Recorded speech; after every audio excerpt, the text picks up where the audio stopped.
వివాహం సవాలుగా మారుతున్న నేపథ్యంలో స్త్రీ కూడాను ఆర్థిక స్వతంత్రం కోరుకుంటున్న తరుణంలో కాలానికి అవసరాలకి తగ్గట్టుగా ఏర్పడుతున్న చిన్న కుటుంబాల సంకుచితత్వంలో అలాగే తల్లిదండ్రులకు వృద్ధాప్యంలో భద్రత కరువై వృద్ధాశ్రమాలను ఆశ్రయిస్తున్న దుస్థితిలో అలాగే మానవ సంబంధాలు పొగచూరిపోతున్న క్రమంలో అసలు వివాహం అవసరమా, ఒక తోడు అవసరమా అన్న అసంబద్ధ ప్రశ్న మొగ్గతొడిగిందంటే అది మెల్లమెల్లగా మొక్కగా కూడాను మారుతున్నది. చాలా చోట్ల ప్రమాద గంటికలు మోగేయండి. దీనికి నా సమాధానం ఒకటే, వివాహం అవసరమే అవసరమే అవసరమే. కారణాలు చెప్పి ప్రయత్నం చేస్తానండి. సమాజం అనే సరస్సులో మనందరం చేపలమేగా. సరస్సులోని నీటిని కాపాడుకోవాల్సిన బాధ్యత మనందరి మీద ఉంది కదా. భారతీయ సంస్కృతిలో సమాజ శ్రేయస్సుని దృష్టిలో పెట్టుకునే వివాహ వ్యవస్థ ఏర్పడింది కదా. దీన్ని ఎందుకు మనం విస్మరిస్తున్నాం చెప్పండి. విచ్చలవిడితనం ఎంతో కాలం ఉండదండి. కొంతకాలానికి మనిషి శారీరకంగా మానసికంగా అలసిపోతాడు, నిర్వీర్యమైపోతాడు. ఆ స్థితిలో సమాజంలో అతనికి గౌరవం లభించండి. చివరికి ఒంటరితనమే శరణ్యం. ఒంటరితనం ముప్పేటలా కమ్మేస్తుంది. మానవ జీవితంలో అంతకు మించిన భయంకరమైన కష్టం ఇంకోటి ఉంటుందో చెప్పండి? ఉండదు కదా. మన హిందూ శాస్త్రాల్లో వివాహాన్ని అనేక సంస్కారాల్లో ఒక సంస్కారంగా భావించారండి. మనిషిలో సంస్కారం ఉన్నంతకాలం మనిషే కాదు సమాజం కూడాను సంతోషంగా ఉంటుంది. ఈ విషయాన్ని మనం ఎట్టి పరిస్థితుల్లో కూడాను విస్మరించకూడదు. ప్రాక్టికల్గా అనుభవిస్తే కానీ తెలియదే విషయం.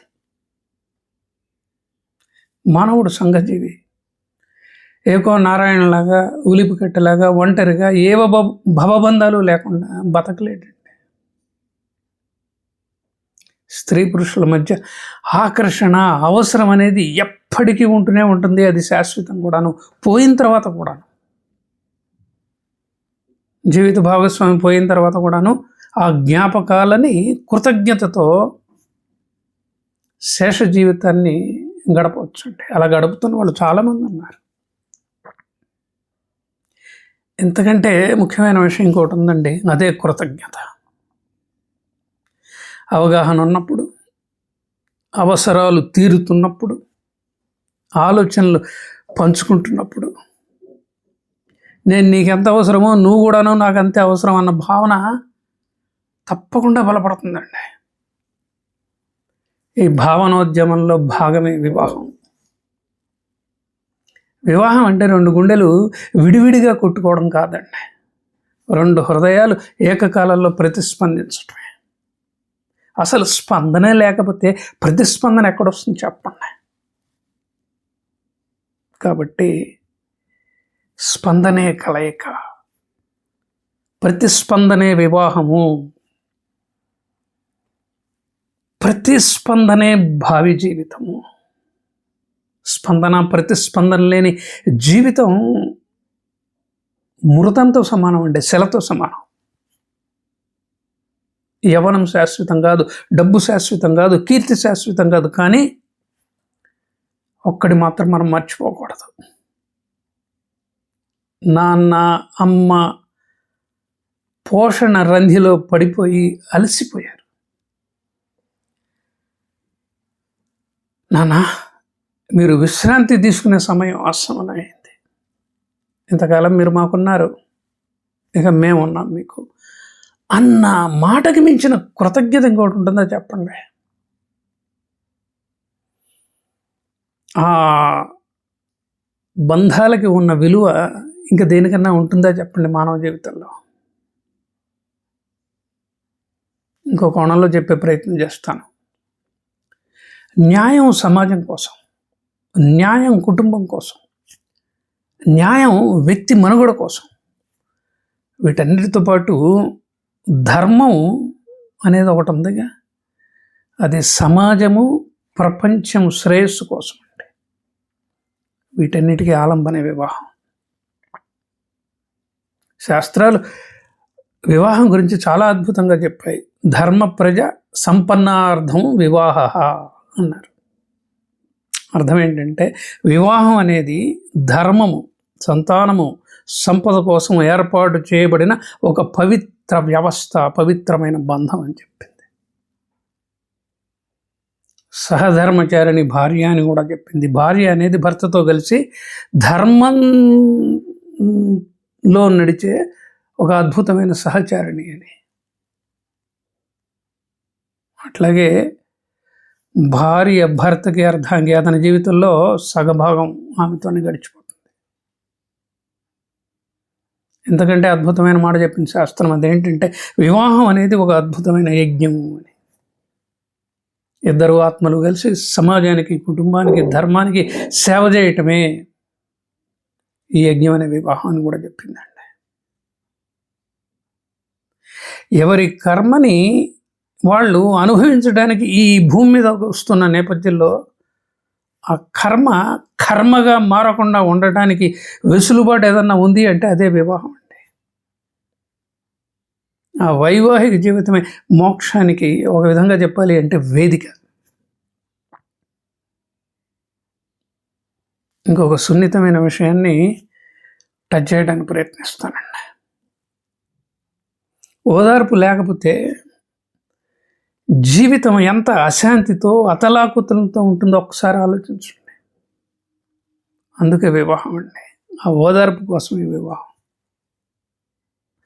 బంధాలని అనుబంధాలుగా మార్చుకోవడానికి, బలహీనతల్ని బలాలుగా మార్చుకోవడానికి, నేనున్నానంటూ ముందుకు వచ్చి భరోసానివ్వడానికి వివాహం తప్ప వేరే వ్యవస్థ లేదండి.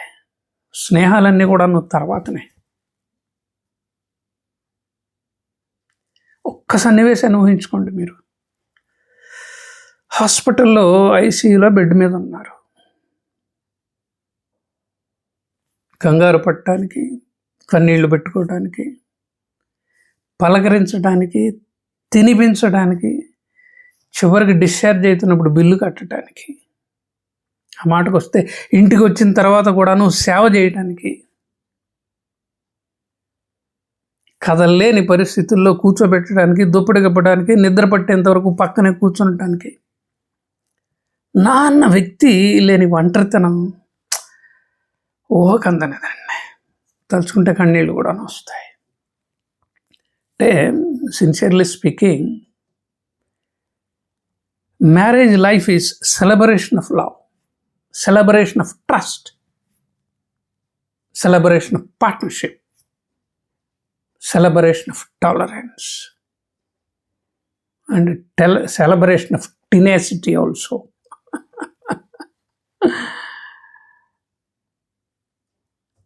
True marriage will have no barriers at all. It jumps hurdles, leaps fences, penetrates walls. Walls are nothing but misunderstanding. And finally arrives its destination with full of hope. Another quotation. వయసు ఉడిగిన తర్వాత చాలామంది పెళ్లి చేసుకోకుండా మౌనంగా రోధిస్తున్న వాళ్ళు కూడా ఉన్నారండి. Recent example చెప్తాను. నారాయణమూర్తి గారు వెన్నపోసండి, సున్నితమైన మనస్కుడు, సమాజంలోని దోపిడిని, అసమానతల్ని ఎండగట్టిన అన్కాంప్రమైజబుల్ పర్సనాలిటీ ఆయన. అర్థవంతమైన ఆక్రోశమే ఆయనకి సమాజంలోనూ, సినిమా రంగంలో కూడాను గౌరవాన్ని ఆపాదించిందండి. కానీ తరం మారింది, వేగం ఊహకందకుండా పెరిగిపోయింది. ఒక తరం ఒంటరితనంలోకి నెట్టివేయబడుతున్న వేళ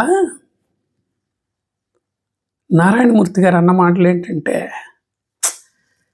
ఇప్పుడు అనిపిస్తున్నది ఒక్క తోడుంటే బాగుండేదని అనండి.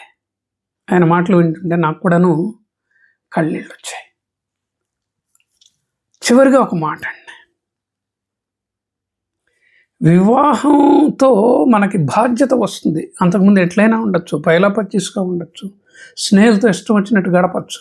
కానీ వివాహం అయిన తర్వాత తెలియకుండా మనలో బాధ్యత వస్తుంది. పిల్లలు పుట్టంగానే మీరు కూడా గుర్తించని అట్టడుగున గుండె లోతుల్లో నుంచి ప్రేమ బయటకు వస్తుందండి. అది క్రమక్రమంగా సున్నితంగా మారుతుంది. ఆ ప్రేమ సున్నితత్వమే, ఆ బాధ్యతే చివరికి వృద్ధాప్యంలో మనకి పిల్లల ద్వారా శ్రీరామరక్ష అవుతుందండి. సో చివరిగా నేను చెప్పేది ఒకటేనండి, ఆలోచించండి.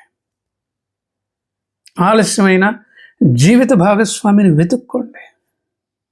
ఆ వెతుక్కునే క్రమంలో కాంప్రమైజ్ కాండి. వివాహం అయిన తర్వాత కూడాను కాంప్రమైజ్ కావాల్సిన సంఘటనలు ఎన్నో చోటు చేసుకుంటాయండి. Life is nothing but compromises and understandings. లేకపోతే అది పిరిగితనం అవుతుందండి. నేను బల్ల గురించి చెప్తున్నాను కదా, వివాహం చేసుకోను అని 50లు 60ల్లో విలపిస్తున్న వాళ్ళందరూ కూడాను పిరికి వాళ్ళే, ధైర్యం లేని వాళ్ళే. ఇప్పుడు తెలియదండి, తర్వాత తెలుస్తుంది వాళ్ళకి. ఇంతేనండి వీడియోలోని సంగతి. కొంచెం ఆవేశించినట్టున్నాను, తప్పదండి. భారతీయతకి ఆయువు పట్టేదన్నా ఉందంటే అది వివాహ వ్యవస్థేనండి. కొన్ని వేల ఏళ్ల నుంచి భారతదేశాన్ని నిలబెట్టింది.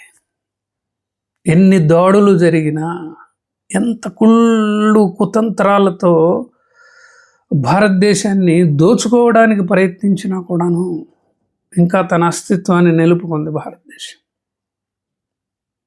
రాబోయే రోజుల్లో భారతదేశానికి రాబోతున్న కీర్తి ప్రతిష్టలు అంతా ఇంత కాదండి.